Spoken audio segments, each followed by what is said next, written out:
আজকে আপনাদের সামনে যে ভিডিওটা দেখাবো সে ভিডিও সম্পর্কে আপনাদের আগেও আমি কিছু তথ্য দিয়েছি। তবে হ্যাঁ, আপনাদের জন্য ভিডিওটা সেই মুহূর্তে দেখাতে পারিনি, কিন্তু আজকে সেই ভিডিওটা আমি কালেক্ট করেছি, আজকে আপনাদের দেখাবো। এবং আজকের ভিডিওটা একটু গুরুত্বপূর্ণ সহকারে শুনবেন, অত্যন্ত সিরিয়াসলি শুনবেন। তার কারণ বৈদেশিক শক্তি যারা ভারতবর্ষের তীব্র বিরোধী, যারা হিন্দুদের বিরোধিতা করেন, এমনকি চান যে ভারতকে টুকরো টুকরো অংশে ভেঙে দিতে হবে, এই রকম যাদের নাশকতামূলক ছক রয়েছে, ভারতের যারা শত্রু বলে চিহ্নিত, তাদের কিছু বক্তব্য আজকে আপনাদের শোনাবো। আপনারা শুনে বুঝতে পারবেন যে এটা কত একটা বড় সিরিয়াস একটা ঘটনা। যদি পশ্চিমবঙ্গবাসী হয়ে আজকেও আমরা এই ধরনের ঘটনাগুলো শুনেও কানে আঙুল দিয়ে বসে থাকি, তাহলে মনে রাখতে হবে চোখ বন্ধ করে বসে থাকলে প্রলয় বন্ধ হয়ে যায় না।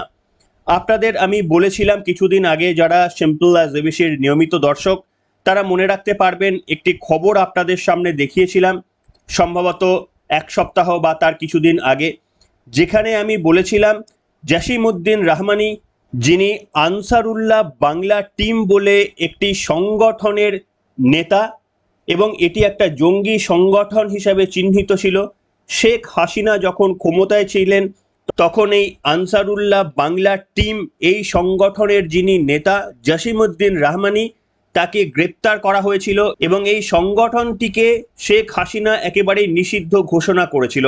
তারপরে আপনারা জানেন বাকিটা ইতিহাস, যেভাবে শেখ হাসিনাকে গণতান্ত্রিক পদ্ধতিতে নয় অগণতান্ত্রিক পদ্ধতিতে হিংসার মধ্যে দিয়ে দেশ ছাড়া হতে হয়েছে। এখনো পর্যন্ত তিনি ভারতের আশ্রয়তেই রয়েছেন। এবং তারপরে যখন মোহাম্মদ ইউনিস তিনি বাংলাদেশের ক্ষমতায় আসলেন, তিনি ক্ষমতায় আসার সঙ্গে সঙ্গে যে সমস্ত জঙ্গি সংগঠনের নেতা নেতৃত্বদের কয়েদ করে রেখে দিয়েছিলেন বাংলাদেশের তদানীন্তন শেখ হাসিনার সরকার, প্রথমে এসেই কিন্তু তথাকথিত এই শান্তির নোবেল পুরস্কার জয়ী মোহাম্মদ ইউনিস তাদের সকলকে মুক্তি দিয়ে দেয়। একবার ভেবে দেখুন, মোহাম্মদ ইউনিসকে কিন্তু শান্তির জন্য তাকে নোবেল দেওয়া হয়েছিল। এবং আপনারা শুনলে এটাতেও বিস্ময় হয়তো হয়ে পড়বেন, অনেকেই জানেন যে এই মোহাম্মদ ইউনুস তিনি একটা গ্রামীণ ব্যাংক বলে একটা ব্যাংক তৈরি করেছিলেন। আমাদের এখানে যেমন বন্ধন ব্যাংক, ঠিক সেই রকমের একটা গ্রামীণ ব্যাংক তিনি তৈরি করেছিলেন, যে ব্যাংক গরিব মানুষদের অল্প অল্প লোন দিত কম সুদের বিনিময়ে। যদিও শেখ হাসিনা তিনি একেবারেই গুরুতর অভিযোগ তুলেছিলেন যে গরিব মানুষের কাছ থেকে অনেক বেশি হারে সুদ তোলা হতো এবং বাংলাদেশের অনেক মানুষকে আমি বলতে শুনেছি এই মোহাম্মদ ইউনুসকে তারা রক্তচোষা সুদখোর বলতেন। তার কারণ গরিব মানুষের কাছ থেকে তারা তাদের ব্যাংক অনেক টাকা নাকি সুদ হিসাবে আদায় করত। কেউ যদি সুদ দিতে না পারত তাহলে নাকি গুন্ডা পাঠিয়ে সেই টাকা আদায় করা হতো বলে অভিযোগ। এত কিছু করার পরেও তাকে আমেরিকার সরকার শান্তি পুরস্কারের জন্য নোবেল দিয়েছেন। ভাবুন, একজন ব্যক্তি তিনি ব্যাংক খুলেছেন, তাকে অর্থনীতিতে নোবেল না দিয়ে শান্তি পুরস্কারে নোবেল দেওয়া হয়েছিল। এবং এখান থেকেই পরিষ্কার যে এর মধ্যে একটা রাজনীতি ছিল, এটা বাংলাদেশের কোনো মানুষও বোধহয় অস্বীকার করেন না। এহেন ব্যক্তিকে তিনি এই মুহূর্তে শীর্ষে বসেছেন, অন্তর্বর্তীকালীন প্রধানমন্ত্রী হয়েছেন। এবার আপনাদের দেখাতে চাইব যে তিনি অন্তর্বর্তীকালীন প্রধানমন্ত্রী হয়ে প্রথমে যে সিদ্ধান্তগুলো নিয়েছিলেন, যে সমস্ত জঙ্গিদের শেখ হাসিনার সরকার গ্রেপ্তার করে রেখে দিয়েছিল, ইনি প্রথমে এসেই তাদেরকে একেবারেই ছেড়ে দিয়েছেন। তাদের মধ্যে অন্যতম হচ্ছেন আনসারুল্লাহ বাংলা টিম বলে একটি সংগঠন রয়েছে, মূলত আল কায়দারই কিন্তু একটা সিস্টার কনসার্ন বা তাদেরই মদতপুষ্ট একটা জঙ্গি সংগঠন। তাদের নেতা হচ্ছে মোহাম্মদ জসিম-উদ-দিন রহমানি। মুক্তি পাওয়ার পরেই আপনাদের আজকে দেখাতে চাইবো, আগের দিনও বলেছি, মমতা বন্দ্যোপাধ্যায়ের উদ্দেশ্যে কিছু বার্তা দিয়েছেন। শোনাবো সেই ভিডিওটা আপনাদের জন্য আমি কালেক্ট করেছি, ভিডিওটা শোনাবো, একটু খেয়াল করে দেখবেন। তিনি সকলকে আহ্বান দিচ্ছেন এবং ভারতবর্ষকে চেতাগ্নি দিচ্ছেন যে ভারতের মধ্যে হিন্দুত্ববাদীকে খতম করতে হবে। ভারত যদি কোনোভাবে চায় বাংলাদেশের দিকে কড়াভাবে তাকাবে বা অন্য দৃষ্টি দিয়ে তাকাবে, তাহলে নরেন্দ্র মোদীর দেশের যারা এটা করবেন তাদের হাত ভেঙে দেওয়া হবে, পা গুড়িয়ে দেওয়া হবে, চোখ উপড়ে ফেলা হবে।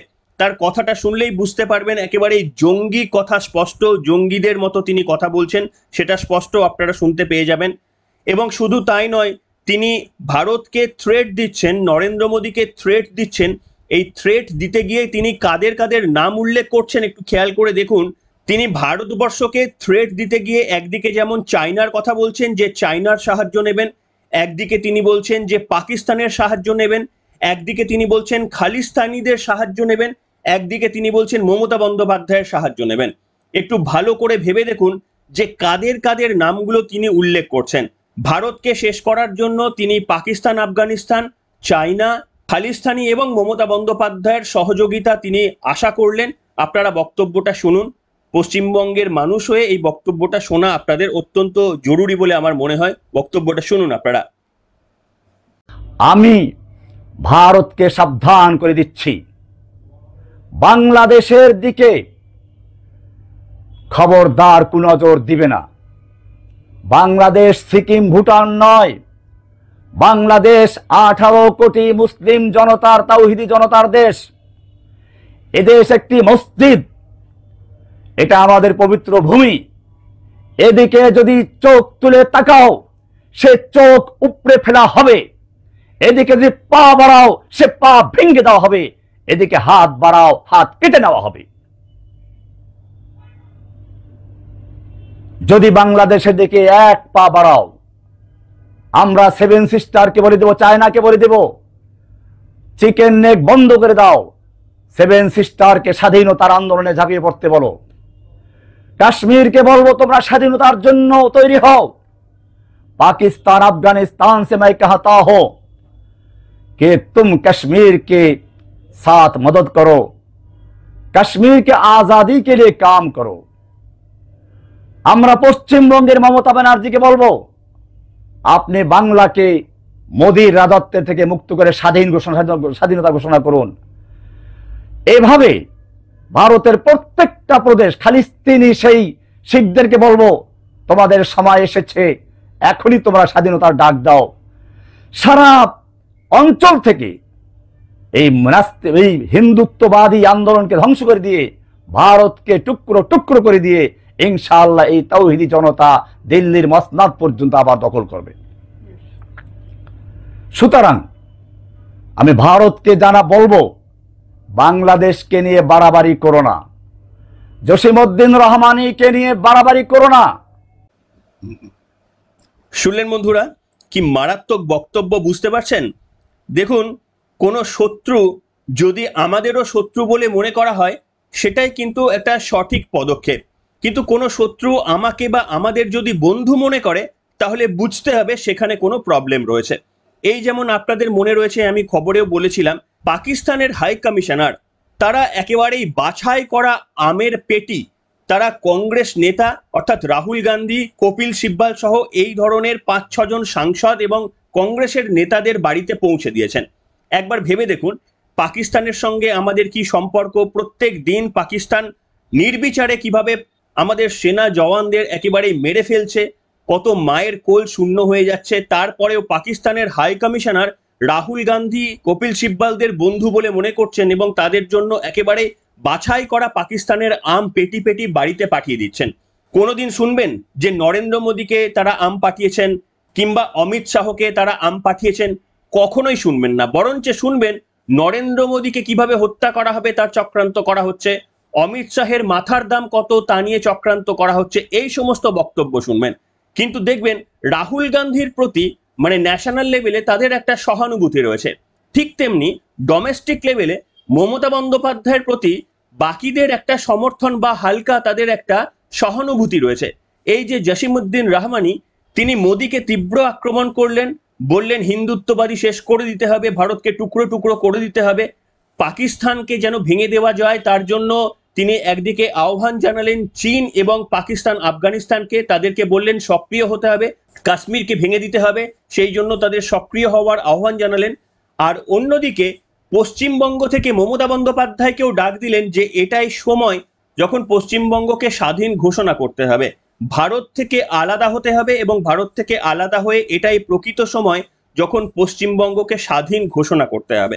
এবার আপনারা বুঝে দেখুন যে আমাদের যারা চিরশত্রু, যারা মনে করেন বাংলাদেশ একটা মুসলিম কান্ট্রি, যারা মনে করেন ভারতবর্ষে হিন্দুদের জায়গা হওয়া উচিত নয়, ভারতবর্ষকে ভেঙে দেওয়া উচিত, তারা আবার কাদের কাদের ওপর সহানুভূতি প্রকাশ করছেন এটা একটু খেয়াল করে দেখুন। একদিকে তারা প্রধানমন্ত্রী নরেন্দ্র মোদী এমনকি অমিত শাহের গলা দেহ থেকে নামিয়ে দেবে বলে এই রকম প্রচুর ভিডিও আমাদের কাছে আছে, কিন্তু সেইগুলো আপনাদের সামনে দেখাতে পারি না ইউটিউবের গাইডলাইনের জন্য এবং হিংসাকে মদত না দেওয়ার জন্য সেই ভিডিও আপনাদের দেখাতে পারি না।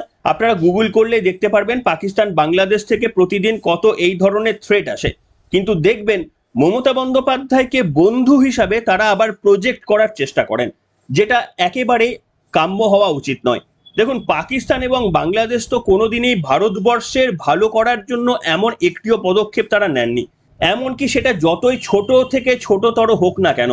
আপনারা জানেন, এই যে শেখ হাসিনা চলে যাওয়ার পর বাংলাদেশ সরকার সিদ্ধান্ত নিয়েছে ইলিশ রপ্তানিটাও তারা বন্ধ করে দেবেন।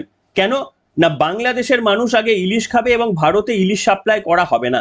ভাবুন কত একটা ছোট ইস্যু, মানে সেই অর্থে তো খুব একটা বড় ইস্যু নয়, এবং সেই কারণেই দেখবেন এবারে ইলিশের দাম আমাদের অনেকটা বেশি, অথচ তারা সবসময় হাত পেতেই রয়েছে। এই কিছুদিন আগে পর্যন্ত ভারত প্রচুর ডিম পাঠিয়েছে, সেই ডিম এতটাই মহার্ঘ হয়ে গিয়েছিল বাংলাদেশে, একটা ডিমের দাম 15 টাকা থেকে 20 টাকা পিস বিক্রি হচ্ছিল, আর ভারত সেই সময় কিন্তু তাদেরকে ডিম পাঠিয়েছিল।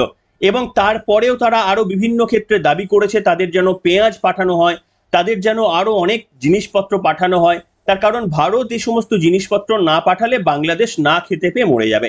এই যখন অবস্থা, যখন প্রত্যেকটি ক্ষেত্রে ভারতের বৈরিতামূলক আচরণ তারা করে থাকেন, এমনকি ইলিশের মতো জিনিস বন্ধ করে তারা মনে করেন ভারতকে শিক্ষা দেওয়া গেছে, এতটা ছোট যাদের মানসিকতা, তাদের নেতা কিংবা তাদের আবার যারা সন্ত্রাসবাদী দল, সেই সন্ত্রাসবাদী দলের নেতা মমতা বন্দ্যোপাধ্যায়ের কাছে এই সমস্ত মেসেজ পৌঁছে দিচ্ছে।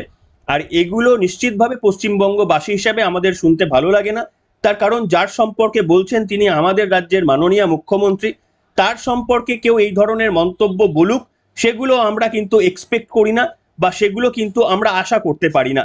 কিন্তু আজকে পরিস্থিতি এটাই দাঁড়িয়েছে যে একদিকে উগ্রপন্থীরা যেমন খালিস্তানিদের সাহায্য চাইছে, তেমনি আবার উগ্রপন্থীরা মমতা বন্দ্যোপাধ্যায়ের কাছেও কিন্তু সাহায্য চাইছে। এইটাকে আপনারা কিভাবে ব্যাখ্যা করবেন, কিভাবে বর্ণনা করবেন, সেটা আপনাদের হাতেই দায়িত্ব দিলাম। কিন্তু এই ব্যাপারটি কোনোদিনই আমাদের কাছে খুব একটা সুখকর নয়। মমতা বন্দ্যোপাধ্যায়কে এতটা আস্থার জায়গায় যে তারা মনে করছে, এটা পশ্চিমবঙ্গবাসী হিসেবে আমাদের কাছে কখনো ভালো বার্তা হতে পারে না। যাই হোক, আপনাদের এই সম্পর্কিত খবর আগে দেখিয়েছিলাম, কিন্তু ভিডিওটা আমার ইচ্ছা ছিল আপনাদের সামনে জোগাড় করে শোনাবো, সেই কারণেই আরো একটা পর্ব আপনাদের সামনে নিয়ে আসলাম। যে তথ্যটা আপনাদের সামনে দিয়েছিলাম সেটা যে মিথ্যে নয়, সেটা আরো একবার তার ভিডিও বক্তব্যটা শুনিয়ে আপনাদের কাছে তুলে ধরলাম। কি বলবেন? আপনাদের মন্তব্য অত্যন্ত গুরুত্বপূর্ণ, সংযত এবং যুক্তিযুক্ত মতামতই একমাত্র কাম্য। লিখে জানাবেন আপনাদের মতামত।